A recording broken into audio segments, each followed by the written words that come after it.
আমরা সকলেই আজকে শোকে ভেঙে পড়েছি। সকাল 6টায় জনাব তারেক রহমান আমাকে খবরটি জানালেন এবং আমি বিশ্বাস করতে পারিনি যে আজকে আমরা এই মহান নেত্রীর পরলোক গমন দেখতে পাব। সরকার যে সমস্ত ব্যবস্থা নিয়েছে সে তো আসিফ নজরুল বললেন,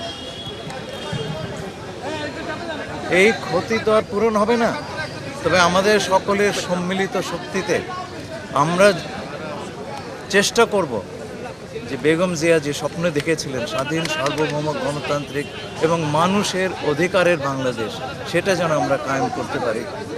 আমরা তার দ্বার প্রান্তে আছি। খুব ইচ্ছে ছিল উনি আমাদের নির্বাচনটা দেখে যান, হয়তো উনি জান্নাতুল ফেরদৌস থেকে তা দেখবেন।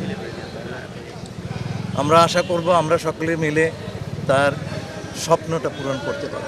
বাংলাদেশের গণতন্ত্রের জন্য সংগ্রামের কথা যদি দেখেন আমাদের হিস্ট্রি ৭২ থেকে আজ পর্যন্ত, তাহলে সবচেয়ে সিগনিফিক্যান্ট ক্যারেক্টার হবেন বেগম খালেদা জিয়া।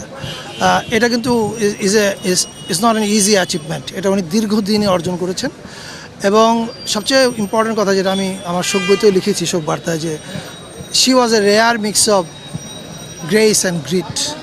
এটা খুব রেয়ার কোয়ালিটি বাংলাদেশের রাজনীতিতে। এবং উনি কেন সবার থেকে আলাদা, এটা 5ই আগস্ট হাসিনা পালিয়ে যাওয়ার পরে ওনার বক্তৃতাটা যদি দেখেন তাহলে বুঝতে পারবেন উনি সবার থেকে কেন আলাদা।